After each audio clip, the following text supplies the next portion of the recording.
I'm Sharana Rogers. I'm the Associate Dean and Director of the Center for PreCollege Programs here at Rutgers University-Newark. And I'm so excited that we are here at our Center for Law and Justice on campus to actually engage young people in our JAM Summit. Thank you.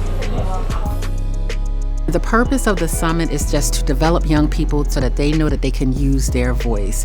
And what we wanted to do here at the summit was to give them the tools and the resources to join together in collective mind and spirit and energy and voice to be able to sit together on some of those topics. By the fall of 1988, 39 public elementary schools and 2 public junior high schools in Washington, D.C. had instituted mandatory uniform policy, generally in urban schools with mainly low-income and minority students. This actually was brought to us by our new history teacher, and she told us it was going to be very fun, and she said we had to talk a lot, and she said, you know, we had to show our personalities, we had to debate about stuff. But it's actually been really fun because I got to connect with, you know, new people from other schools that I didn't know. This experience helped me exercise my voice, being able to think about experiences and not being shy or feeling like I'm left out in a conversation. Our JAM Summit is focused on justice, advocacy, and movement that young people can do in their communities,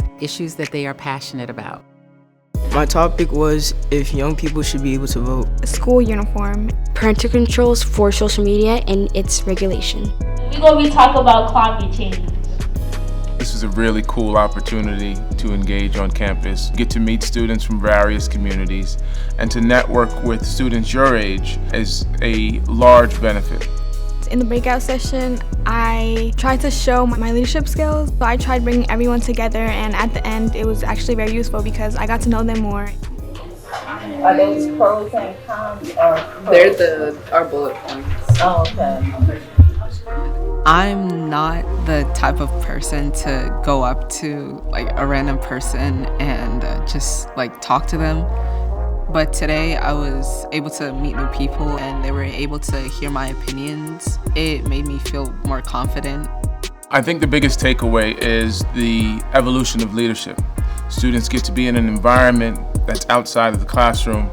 They get to benefit from engaging in discourse, understanding topics that are relevant to themselves, and then being empowered by professionals and educators to evoke change and become the change agents that they are destined to be. We're teenagers. What even is politics? My name is Carlos Estacio. My name is Christian Quiroz. My name is Willie Johnson, and I'm the current interim director at Rutgers-Newark. They came to see the work that you all did because your voice matters. Most teens don't have the fundamental understanding of how the government works. The 2018 National Assessment of Education Progress Civics Assessment shows that less than half of American teenagers are adept in civics. The University of Nevada surveyed 1,848 middle schoolers.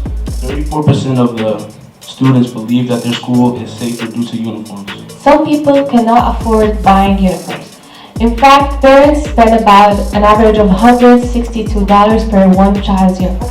The people that are impacted the most by climate change is those who live on islands in developing countries. Parental control does not prevent predators from contacting kids. Parental control can be a helpful tool in managing children's online activities, but they are not foolproof. Their ability to conceptualize research and their ability to speak forwardly about things that are important to their generation is extremely impactful and is what I look for as a coach. To see the diversity of like points and interests of these students gives me a lot of hope for like kind of what future like Newark debaters or future Rutgers students will be. What I enjoyed most about this experience was mostly getting along with other people from other schools, different nations, and also making a good argument. The most memorable thing that happened here was being able to present in front of the debate team of Rutgers, and I think it really helped me decide if I want to continue going to law or or change my pathways. Working together with my team from people that I don't even know, it kind of, helped build together trust and teamwork. It was a good opportunity for us to learn what happens during debate, and that If I could come here, I would.